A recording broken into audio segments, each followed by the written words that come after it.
This week has two major religious holidays, Passover and Easter. And with COVID-19 causing people to stay apart, they've had to use technology and other means to gather and celebrate together.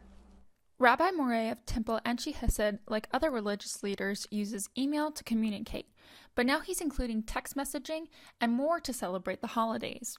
Zoom, which is a great platform that allows, over 100 of people or whatever to participate in this video conference experience where they can interact with each other, which is great.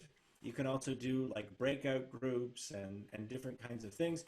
YouTube Live for our services, which are sort of one directional, so it goes out live, but people can't really interact. But that way, I can be with my soloist and I can share a screen together, and that way not have some of the interruption of having to deal with multiple cameras so it's a quick education in technology and camera use. I hope the audio is okay. I have this nice little microphone that I got that helps rather than using the microphone that's connected to the laptop. So that makes it a little bit better. Things like that.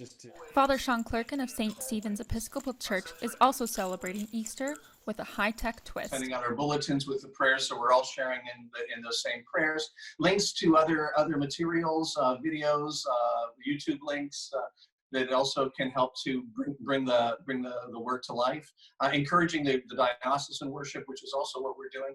But also, I think just encouraging one another to do whatever we do within our own spaces and remind ourselves that we're part of a community.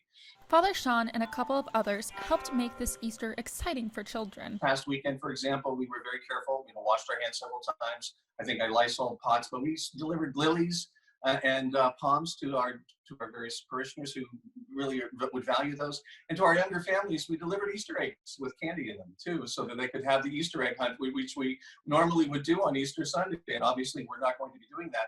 And so we did that so that families could share those in their own yards. This holiday week seems more holy and has more meaning too. It wasn't just a reality for the Israelites. This is something that we all do throughout our lives. We work our way through these periods of stress and trouble, and we work ourselves and our way over to freedom. And especially right now, we feel enslaved, right? We feel confined and restricted, and that we're not in control. We feel out of control.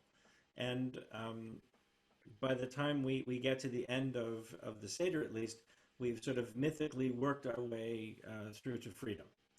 And I think that message is really very powerful, especially today.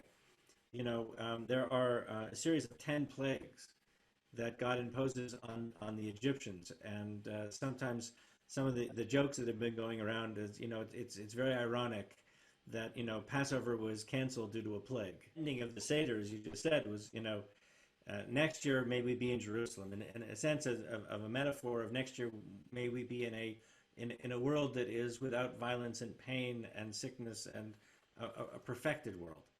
And on so this year it's this year on Zoom, next year in person. Mm-hmm. So how have you been celebrating together while being apart? Let us know at yourerie.com. Emma Rose Lewis, yourerie.com.